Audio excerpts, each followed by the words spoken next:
Good day, everyone. Welcome to another exciting episode of Azure Databricks Series. Today, we are diving into a crucial topic that every Databricks user needs to master, working with the Databricks File System or DBFS using dbutils.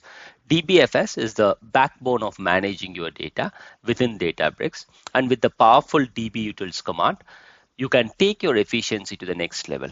In this step-by-step video, I will show you how to navigate DBFS with dbutils, perform file operations seamlessly, tips to make your Databricks workflow smarter and faster. So, whether you are a beginner or an advanced user, this video will help you become a more efficient Azure Databricks user. But before we get started, if you're enjoying this content, don't forget to hit the like button and subscribe to the channel for more in-depth tutorials and insights. For your support helps us create more valuable content for you. Let's head to our notebook here. So the first thing that I'm going to do is run the following cell to explore the different families of dbutils function. Now, if you see here, we are able to see different commands that is present within dbutils. I'll be more interested on this fs. Yeah, it's basically related to the Databricks file system. We are going to use this particular command to explore further. Let's run a cell to display all the available functions within this group, dbutils.fs.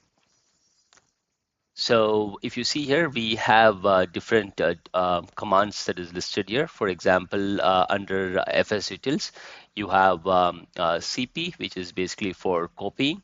And another one is like mv, which is used for move. Likewise, we have several other commands that we can use. Yeah. First, we will use the mkdirs command to create a couple of empty directories. Then we will verify their creation using the ls commands. And now let's execute it. And then if you see here, we are able to see these things created here, source and sink. Next, what we will do is we will use the put command to create some small files in the newly created folders. Afterwards, we will confirm that the files were successfully returned to the designated folder. Yeah. So now let's execute this. I'm basically looking inside the source directory. So let's execute that.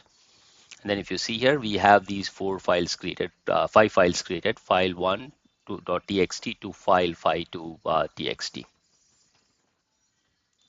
Now that we have two directories, source and sink, and the files in the source folder, let's use the mv command to move the files within dbfs. Basically, what I'm doing is I'm moving the files from source to the sink folder.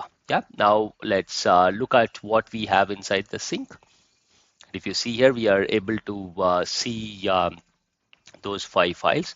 So now let's check what do we have inside the source directory. Now that we moved the file from source to sink, we don't have any file in source, but those files are now in the sink directory. Let's verify that one more time. Yep. So now that we are able to move the files, now what I'm going to do is I'm going to remove these two directories, source and sink. Okay. So now what we'll do is one last time, we will check this, we'll list the file system and then see if we have the source and sink.